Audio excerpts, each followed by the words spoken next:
Hello students, my name is Anil Sharma અને હું આપ સૌનું આપણા યુટ્યુબ ચેનલ પર સ્વાગત કરું છું. તો વાલા વિદ્યાર્થી મિત્રો, આપણે સૌપ્રથમ ધોરણ 12 નું ઓર્ગેનિકનું એક ચેપ્ટર શરૂ કરી રહ્યા છે. બીજા ભાગમાં 10મું ચેપ્ટર હેલો આલ્કેન્સ અને હેલોરીન સંયોજનો ના વિશે આપણે સમજૂતી મેળવશું. તો વધુ વિલંબ ના કરીને આપણે શરૂઆત કરીએ ચેપ્ટરની. આ ચેપ્ટરમાં સૌપ્રથમ આપણે હેલો આલ્કેન્સ હેલોરીન્સ કયા સંયોજનોને કહેવાય એની વ્યાખ્યા, રોજિંદા જીવનમાં અને જુદા જુદા કાર્યક્ષેત્રમાં હેલો આલ્કેન્સ હેલોરીન્સની ઉપયોગિતા, વર્ગીકરણ હેલો આલ્કેન્સ હેલોરીન્સનું કઈ રીતે કરી શકાય, હેલો આલ્કેન્સ હેલોરીન્સ ની બનાવટ, એના રાસાયણિક ગુણધર્મો અને અંતે હેલો આલ્કેન્સ હેલોરીન્સ ના અમુક સંયોજનો ઉપયોગિતા વિશે માહિતી મેળવશું. તો સૌપ્રથમ આપણે શરૂઆત કરીએ હેલો આલ્કેન્સ અને હેલોરીન્સ કોને કહેવાય. પહેલી વસ્તુ, બંને હેલો આલ્કેન્સ અને હેલોરીન્સ આ બંને શબ્દ માટે હું એક શબ્દનો ઉપયોગ કરીશ, કાર્બનિક હેલાઇડ. તો વિદ્યાર્થી મિત્રો, કાર્બનિક હેલાઇડ એટલે શું? તો જ્યારે કોઈક હાઇડ્રોકાર્બન જેવા કે આલ્કેન, આલ્કીન અને આલ્કાઇન એમાં એક અથવા એકથી વધુ હાઇડ્રોજનનું વિસ્થાપન કરી હેલોજન સમૂહ જોડાય ત્યારે જે આપણને ઓર્ગેનિક સંયોજનો, કાર્બનિક સંયોજનો મળે, એ કાર્બનિક સંયોજનોને હેલો આલ્કેન્સ અથવા હેલોરીન્સ કહી શકાય, એટલે કે કાર્બનિક હેલાઇડ કહેવાય. તો આપ સૌ સ્ક્રીન પર જોઈ શકો છો, મેં એક રાસાયણિક પ્રક્રિયા દર્શાવી છે.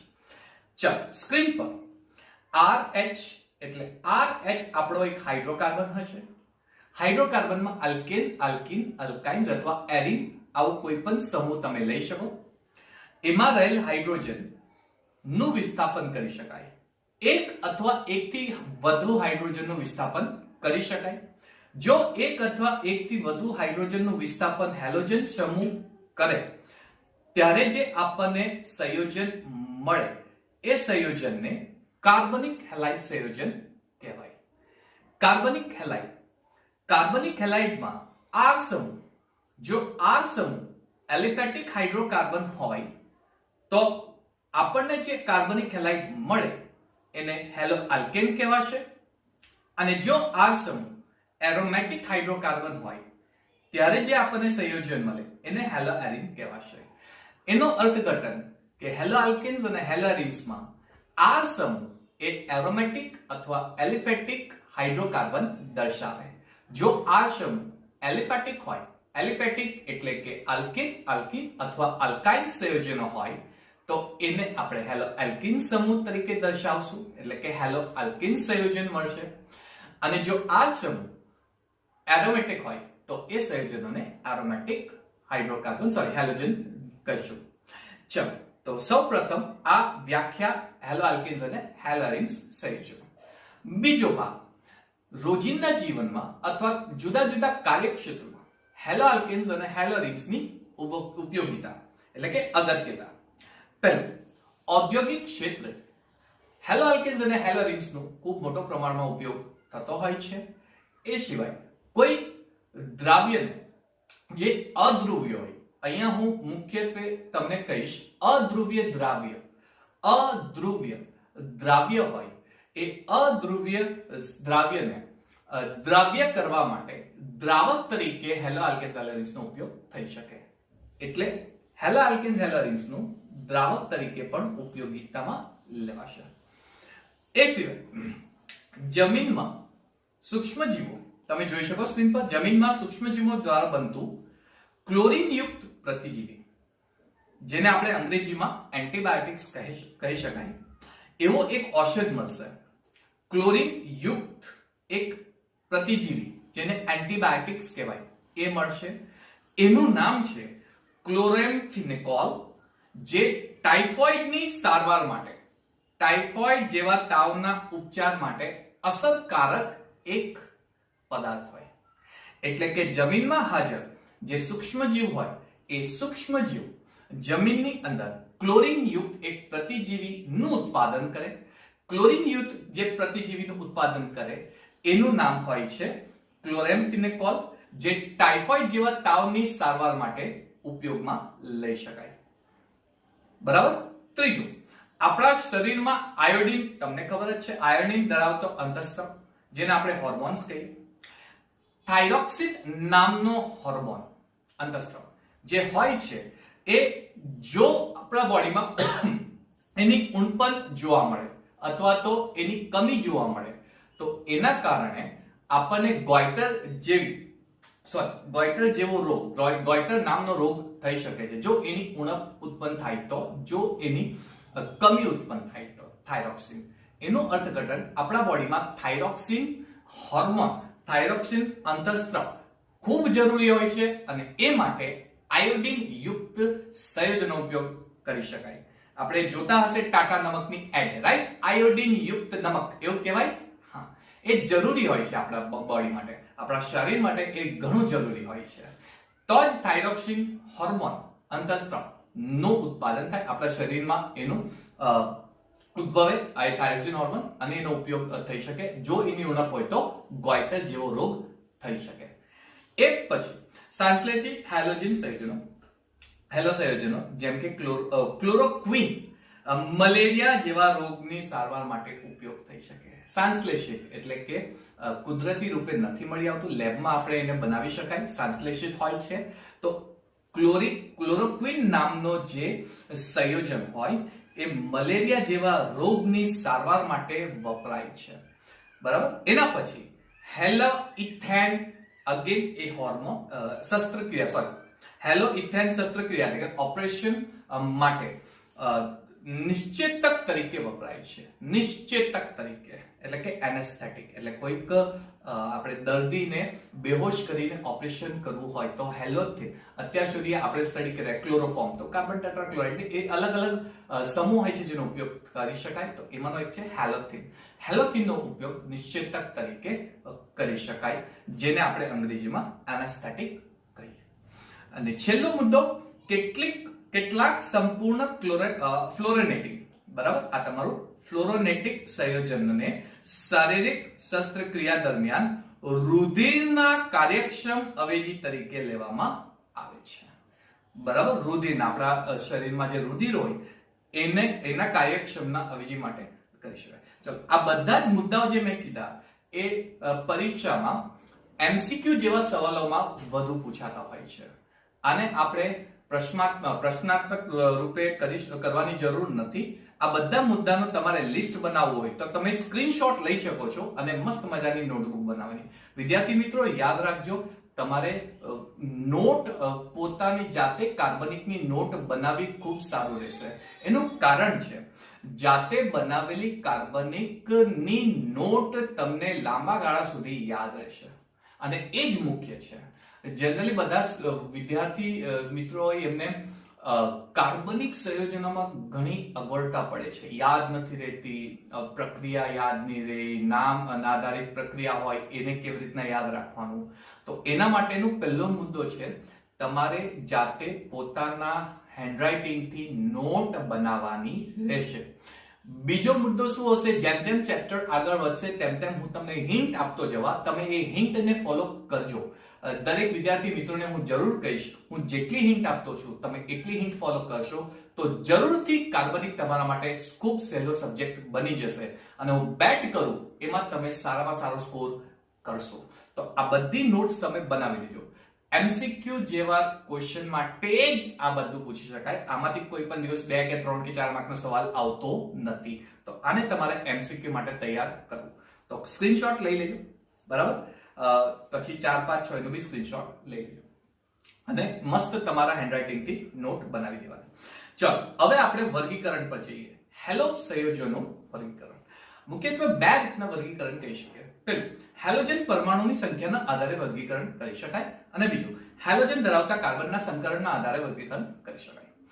પરમાણુની સંખ્યા, ચલો ઉદાહરણ આપીને હું સમજાવીશ. એમ પણ આ સવાલ એક્ઝામમાં પ્રશ્ન ઉત્તર તરીકે આવવાનું નથી, આનું પણ એમસીક્યુ સ્વરૂપે જ આવશે. કેવો હોય છે એમસીક્યુ કે નીચે આપેલ સંયોજનોને કઈ રીતે વર્ગીકૃત કરી શકાય, આ રીતના એક એમસીક્યુ આવી શકાય. બરાબર. તો સમજો, હું 2-3 ઉદાહરણ લઉં છું અને પછી તમને સમજાવું. ધારો કે હું લખું CH3Cl, પછી હું લખું CH2Cl2 અને એન પછી હું લખું CHCl3, પછી હું લખું CCl4. બરાબર. મિથેન માંથી બનતા કાર્બન યુક્ત હેલોજન સંયોજનો, આ બધા મિથેન માંથી મળતા કાર્બન યુક્ત હેલોજન સંયોજનો. પ્રથમ જે સંયોજન હોય છે એમાં એક હાઇડ્રોજનનું વિસ્થાપન એક હેલોજન કરે છે, એટલે કે ક્લોરીન કરતું હોય છે. બીજામાં બે હાઇડ્રોજનનું બે ક્લોરીન વિસ્થાપન કરે છે. ત્રીજામાં 3 હાઇડ્રોજનનું 3 ક્લોરીન વિસ્થાપન કરે છે અને ચોથામાં 4 હાઇડ્રોજનનું 4 ક્લોરીન વિસ્થાપન કરીને સંયોજન બનાવે. એનો અર્થ એ થઈ ગયો, પ્રથમ જે સંયોજન છે એમાં ફક્ત એક જ હેલોજન છે, બીજા સંયોજનમાં 2 હેલોજન છે, ત્રીજા સંયોજનમાં 3 હેલોજન છે અને ચોથા હેલોજનમાં 4 હેલોજન છે. જો એક જ હેલોજન હોય તો એવા સંયોજનોને મોનો હેલો આલ્કેન કહી શકાય. જો બે સંયોજન હોય તો એને ડાય હેલો આલ્કેન કહી શકાય. 3 સંયોજન હોય તો ટ્રાય હેલો આલ્કેન કહી શકાય. 4 સંયોજન હોય તો ટેટ્રા હેલો આલ્કેન કહી શકાય. ખૂબ ઈઝી છે, ખૂબ સરળ છે, કશું સમજવાની જરૂર નથી. આમાં ફક્ત એટલું ધ્યાન રાખો કેટલા હેલોજન સમૂહ હાજર છે. હું તમને એરોમેટિક નું ઉદાહરણ આપીને સમજાવું. ધારો કે બેન્ઝીન પર એક હેલોજન હોય, ધારો કે બેન્ઝીન પર 2 હેલોજન સમૂહ હોય, ધારો કે બેન્ઝીન પર 3 હેલોજન સમૂહ હોય. તો એક હેલોજન સમૂહ હોય તો મોનો હેલોજન સંયોજન, આલ્કીનની જગ્યા પર આવશે બેન્ઝીન. 2 હોય તો ડાયહેલોજન, ડાયહેલોજિનેટેડ બેન્ઝીન સમૂહ કહેવાય. પછી ટ્રાયહેલોજિનેટેડ બેન્ઝીન સમૂહ. કુલ કેટલા હેલોજન સંયોજન હાજર હોય એના આધારે વર્ગીકરણ કરી શકાય. બરાબર. તો પહેલું છે તમારું હેલોજન પરમાણુની સંખ્યાના આધારે વર્ગીકરણ કરવું. બરાબર. એક હેલોજન હોય તો મોનો, 2 હોય તો ડાય, 3 હોય તો ટ્રાય, 4 હોય તો ટેટ્રા, પેન્ટા, હેક્સા, એક્સ્ટ્રા. બરાબર. તો પહેલું ખૂબ સહેલું, એકદમ ઈઝી. બીજું, હેલોજન ધરાવતો કાર્બન પરમાણુના સંકરણના આધારે. ચલો એમાં હું સૌ પ્રથમ વાત કરીશ. હેલોજન ધરાવતો કાર્બન પરમાણુનું સંકરણ જો sp3 હોય તો એને મેં 3 ભાગમાં વહેંચ્યા. પહેલું alkyl halides, alkyl halide. બીજું allylic halides અને ત્રીજું benzylic halides. એનો અર્થઘટન એ થઈ ગયો કે હેલોજન ધરાવતો કાર્બન નું સંકરણના આધારે 2 રીતે વર્ગીકૃત કરી શકાય. પહેલું, હેલોજન ધરાવતો કાર્બનનું સંકરણ sp3 હોય. બીજું, હેલોજન ધરાવતા કાર્બનનું સંકરણ sp2 હોય. જો sp3 હોય તો અલ્કાઇલ હેલાઇડ, જો sp3 હોય તો એલાઇલિક હેલાઇડ અને જો sp3 હોય તો બેન્ઝાઇલિક હેલાઇડ. એક એક કરીને આપણે જોઈએ. ચલો સૌપ્રથમ ચલો alkylic halide, alkyl halide और alkylic halide તમે આમાંથી કોઈ પણ નામ આપી શકો. ઓકે. મુખ્યત્વે આને આપણે આ રીતના લખશું. આનું સામાન્ય સૂત્ર, આવા જે હેલોજન હોય આવા હેલોજનનું સામાન્ય સૂત્ર તમે આપી શકો CnH2n+1x તરીકે. તેઓ સમાન ધર્મી, જો આ એક મુદ્દો પણ ઇમ્પોર્ટન્ટ છે, અગત્ય છે, તેઓ સમાન ધર્મી શ્રેણી બનાવે છે. ઓકે, તેઓ સમાન શ્રેણી ધર્મી બનાવે છે. ઓકે, જેમ કે ક્લોરોમિથેન, ક્લોરોઇથેન, ક્લોરોબ્યુટેન, ક્લોરોબ્યુટીન, એક્સેટ્રા. જો ક્લોરોબેટી ની વાત કરી ગયા, સોરી, ક્લોરોઇથેન, આલ્કેન, આમાં જનરલી બધા આ જે સમૂહ હશે, આ સમૂહ એ હશે તમારો આલ્કેન સમૂહ. Methyl, ethyl, propyl, butyl, pentyl, hexyl, heptyl, octyl, alkyl સમૂહ હશે. અચ્છા, આને આગળ મેં 3 ભાગમાં વર્ગીકૃત કરી શકું. હેલોજન ધરાવતો કાર્બન એ પ્રાથમિક કાર્બન હોય, હેલોજન ધરાવતો કાર્બન એ દ્વિતીયક કાર્બન હોઈ શકે, અને હેલોજન ધરાવતો કાર્બન એ તૃતીયક કાર્બન હોઈ શકે. 3 ડિગ્રી. ઓકે. અચ્છા, પ્રાથમિક કાર્બન એટલે શું? તો એવો કાર્બન જેના સાથે એક જ કાર્બન પરમાણુ સહસંયોજક બંધ બનાવતો હોય, અથવા એવો કાર્બન જેના બધી જ સંયોજકતા હાઇડ્રોજન સાથે સહસંયોજક બંધ બનાવતો હોય, એવા કાર્બનને પ્રાથમિક કાર્બન કહેવાય. તો આ તમારું પ્રાથમિક કાર્બન થઈ ગયું, આ પ્રાથમિક કાર્બન થઈ ગયું, આ પ્રાથમિક કાર્બન. દ્વિતીયક કાર્બન એટલે એવો કાર્બન જેના સાથે કુલ 2 કાર્બન સહસંયોજક બંધ બનાવી શકતું હોય, તો આ દ્વિતીયક થઈ ગયું. 2 કાર્બન સહસંયોજક બંધ, એક આ કાર્બન અને એક આ કાર્બન. તૃતીયક કાર્બન એટલે એવો કાર્બન જેના સાથે 3 કાર્બન સહસંયોજક બંધ બનાવતા હોય, તો આ તમારા 3 કાર્બન થઈ ગયા જે સહસંયોજક બંધ બનાવતા હોય, તો તૃતીયક કાર્બન. આ તૃતીયક. હવે જો પ્રાથમિક કાર્બન સાથે હેલોજન સંયોજન જોડાયેલ હોય તો એને પ્રાથમિક હેલોજન યુક્ત સંયોજન કહેવાશે. જો દ્વિતીયક કાર્બન સાથે જોડાયેલ હોય, CCl, CH, આ CH3 લઈ લઈએ, આ CH3, આ તમારું CH, બરાબર. તો આ થઈ ગયું તમારો દ્વિતીયક કાર્બન, બરાબર છે. તો આ દ્વિતીયક હેલાઇડ કહેવાશે. અને જો તૃતીયક કાર્બન સાથે હેલોજન સમૂહ જોડાયેલ હોય તો એને તૃતીયક હેલાઇડ કહેવાશે, બરાબર. તો આપણે શું જોતા છે? હેલોજન યુક્ત કાર્બનનું સંકરણ sp3 સંકૃત હોય તો એ અલ્કાઇલ હેલાઇડ, એલાઇલિક હેલાઇડ, બેન્ઝાઇલિક હેલાઇડમાં વેચાઈ જશે.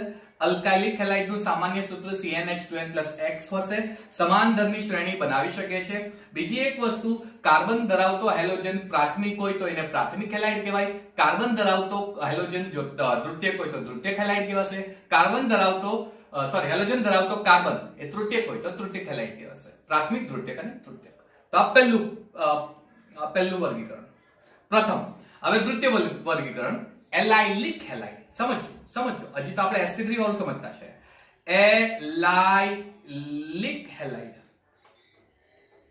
એલાઇલિક હેલાઇડ કોને કહેવાશે? સમજો. હવે આ સૌથી ઇમ્પોર્ટન્ટ વસ્તુ કહું છું.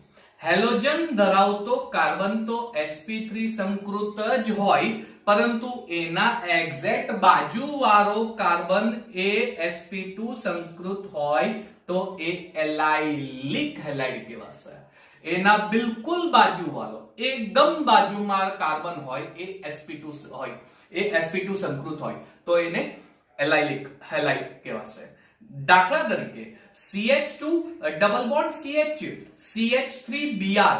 તો હવે આ ઉદાહરણમાં તમે જોઈ શકો છો Br ધરાવતું કાર્બન sp3 હોય છે, પરંતુ એનો બિલકુલ બાજુવાળો કાર્બન sp2 સંકૃત હોય છે. તેથી આવા હેલોજનને એલાઇલિક હેલાઇડ કહેવાશે. આનું નામ તમે એલાઇલિક બ્રોમાઇડ આપી શકો છો. સોરી, અંગ્રેજીમાં લખી ગયું. Allylic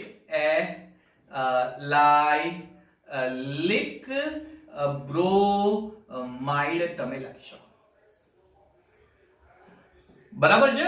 allylic bromide. અચ્છા, એક બીજું ઉદાહરણ આપું. હું ચક્રીય સંયોજનનું ઉદાહરણ આપું છું. આ તમારું ચક્રીય સંયોજન.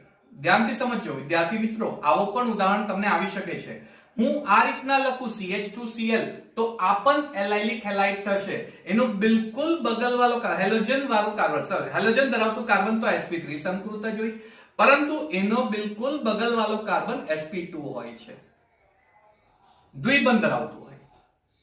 આસાન, બહુ ઈઝી છે, બરાબર છે? અચ્છા, એક બીજું ઉદાહરણ આપું છું, સમજજો બધા ધ્યાનથી. ધારો કે હું આ રીતના લખું અહીંયા CH3Cl. તો આ હેલોજન યુક્ત સંયોજનને 2 રીતના વર્ગીકૃત કરી શકાય. પહેલું, આ સંયોજન એલાઇલિક હેલાઇડ પણ કહી શકાય અને આ સંયોજનને દ્વિતીયક હેલાઇડ પણ કહી શકાય, કારણ કે હેલોજન ધરાવતો કાર્બન એ દ્વિતીયક કાર્બન હોય છે. એ દ્વિતીયક કાર્બન હોય છે, એને દ્વિતીયક હેલાઇડ પણ કહી શકાય. સમજમાં sp3 sp2 નું અચ્છા sp3 સંકરણ એટલે શું હું તમને કહું છું કાર્બનની કેટલી સંયોજકતા હોય 4 સંયોજકતા હોય જો કાર્બન 4 સિગ્મા બંધ બનાવતો હોય તો એ sp3 સંકરણ કહેવાશે 4 માંથી 3 સિગ્મા બંધ બનાવતું હોય 3 સિગ્મા બંધ હોય અને 1 પાઈ બંધ હોય તો એ sp2 કહેવાશે અને જો 2 સિગ્મા હોય અને 2 પાઈ બંધ બનાવતું હોય તો એ sp સંકરણ કહી શકાય 4 સિગ્મા બોન્ડ 4 સિગ્મા બંધ 4 સંયોજકતા હોય 4 સંયોજકતા સિંગલ એક બંધ બનાવતું હોય એને sp3 સંકૃત કહેવાશે sp3 સંકૃત કાર્બન એનું સંકરણ sp3 હોય છે 4 સહસંયોજક બંધમાંથી 3 સિગ્મા બોન્ડ બનાવે એક જ પાઈ બંધ બનાવતું હોય તો sp2 કહેવાશે 4 માંથી 2 સિગ્મા બંધ બનાવે 2 પાઈ બંધ બનાવે તો sp સંકરણ સમજમાં આવ્યું તો આ તમારા માટે અગત્યની સૂચના જે તમારે યાદ રાખવી તો આવા બધા સંયોજનો એ બધા એલાઇલિક હેલાઇડ સંયોજનો કહી શકાય આ બધાને એલાઇલિક હેલાઇડ સંયોજનો કહી શકાય બરાબર વિદ્યાર્થી મિત્રો એક બહુ સરસ ઉદાહરણ આપું છું આ પણ એક્ઝામમાં આવી શકે ધારો કે અહીંયા હું Cl લખું અને અહીંયા દ્વિબંધ બનાવું તો પણ વિદ્યાર્થી મિત્રો આ એલાઇલિક હેલાઇડ જ થશે એનું કારણ સમજો આ વાળો કાર્બન જે છે એના સાથે એક હેલોજન છે એક કાર્બન છે આસાઇડ કાર્બન છે આસાઇડ કાર્બન બરાબર અને એક હાઇડ્રોજન હશે અને આ કાર્બન પર દ્વિબંધ છે હવે આના 4 બંધ છે ચારે 4 બંધ સિગ્મા બંધ બનતા હોય છે એટલે આ sp3 સંકૃત હોય છે પરંતુ એના બાજુવાળો કાર્બન જે છે એ દ્વિબંધ બનાવતું sp2 હોય એલાઇલિક હેલાઇડ કેટલું ઈઝી છે સરળ ખૂબ સરળ હોય છે સ્ક્રીનશોટ પછી લઈ શકો અત્યારે ફક્ત સમજી લો અને હેલોજન ધરાવતો કાર્બન sp3 સંકરણનો ત્રીજો ભાગ છે બેન્ઝાઇલિક હેલાઇડ તો વિદ્યાર્થી મિત્રો આ પણ સમજો બેન્ઝાઇલિક હેલાઇડ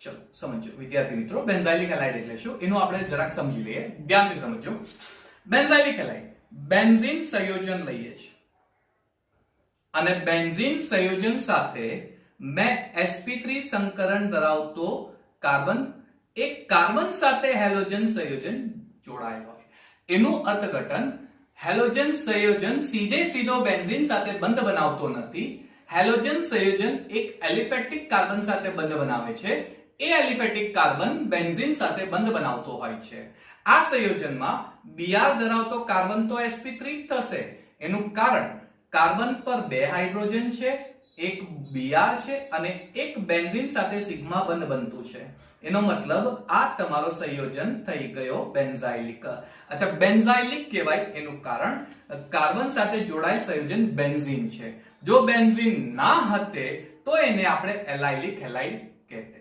પરંતુ બેન્ઝીન સંયોજન જોડાયેલ હોવાથી બેન્ઝાઇલિક હેલાઇડ કહેવાશે તો આ થઈ ગયું તમારું ત્રીજો ભાગ હેલોજન ધરાવતો કાર્બન sp3 સમજમાં આવી ગયું વિદ્યાર્થી મિત્રો તો હવે કાર્બન જે sp2 સંકૃત હોય અને એ હેલોજન સાથે બંધ બનાવતું હોય તો વિદ્યાર્થી મિત્રો હેલોજન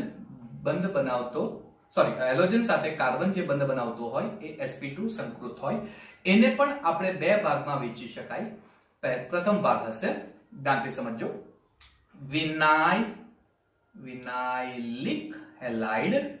વિનાઇલિક હેલાઇડ અને દ્વિતીય ભાગ હશે એરાઇલિક હેલાઇડ અરાઇલ હેલાઇડ અથવા એરાઇલિક હેલાઇડ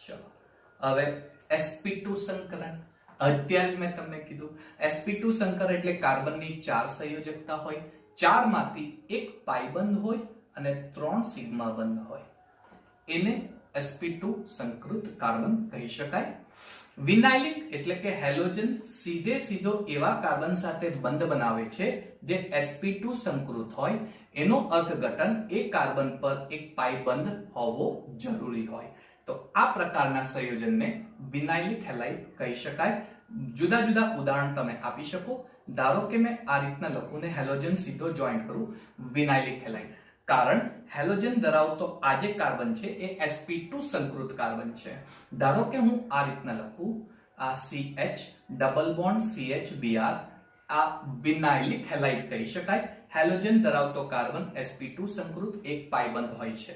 વિનાઇલિક હેલાઇડ તમે આ રીતના લખશો CH2 ડબલ બોન્ડ CHCl.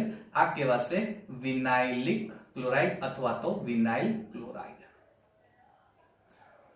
બરાબર. અને લાસ્ટ તમારું છે એ છે એરાઇલ હેલાઇડ્સ અથવા એરાઇલિક હેલાઇડ્સ પણ કહી શકો. એરાઇલ હેલાઇડ્સ અથવા એરાઇલિક બેન્ઝીન સાથે સીધો હાઇડ્રોજન બંધ બનાવતો હોય, સોરી હેલોજન બંધ બનાવતો હોય. બ્રોમોબેન્ઝીન, ક્લોરોબેન્ઝીન, આયોડોબેન્ઝીન, ફ્લોરોબેન્ઝીન એ બધાને એરાઇલ હેલાઇડ્સ કહી શકાય. સમજમાં આવી ગયું? તો આ વર્ગીકરણ તમારું થઈ ગયું. તો વર્ગીકરણ કરવું હોય પાછું એકવાર સમજીએ, ફટાફટ 2 મિનિટ લાગશે.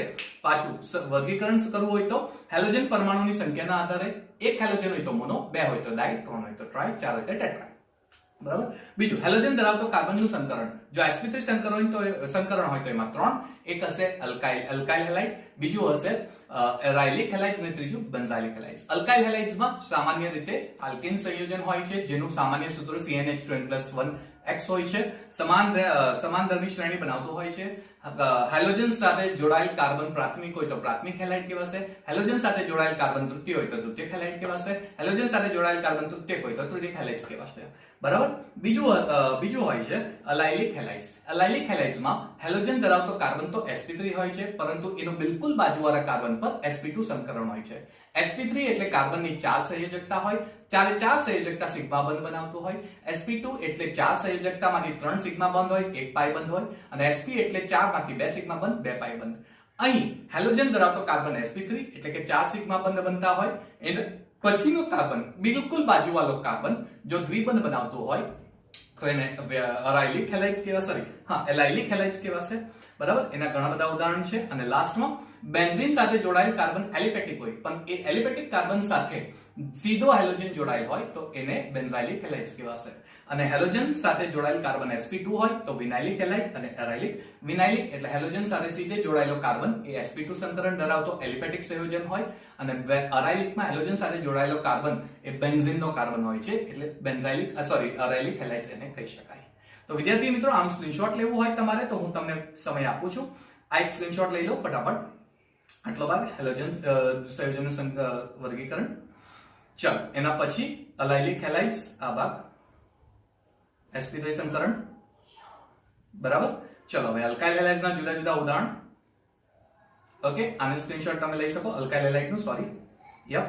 ચલો, હવે આના એલાઇલિક હેલાઇડ્સના જુદા જુદા ઉદાહરણો તમને આપીએ છીએ. ઓકે, આનું સ્ક્રીનશોટ. અને બેન્ઝાઇલિક હેલાઇડ્સ. ઓકે, ચલો, બેન્ઝાઇલિક હેલાઇડ્સ, પછી વિનાઇલિક હેલાઇડ ને એરાઇલિક હેલાઇડ્સ. તો અહીં આપણું લેક્ચર આપણે સમાપ્ત કરીએ છીએ. નેક્સ્ટ લેક્ચરમાં IUPAC નામકરણ સાથે આપણે આગળ વધીશું અને પછી ધીરે ધીરે આનું બનાવટ. એક બીજી અગત્યની સૂચના હું આપી શકું છું વિદ્યાર્થી મિત્રો, આપણા દરેક લેક્ચર JEE નીટ લેવલ સુધીના હશે. હું કોઈ JEE નીટ લેવલનો અલગ લેક્ચર બનાવવાનો નથી. મારા દરેક વિડિયો લેક્ચરમાં તમે JEE નીટ લેવલ સુધીનું કોન્સેપ્ટ જોઈ શકશો. તો દરેક વિડિયો લેક્ચરને ખૂબ ધ્યાનપૂર્વક, શાંતિપૂર્વક જોજો અને નિહાળજો. ઓકે, ચલો, તમારું ધ્યાન રાખજો. Take care. Thank you and have a nice day.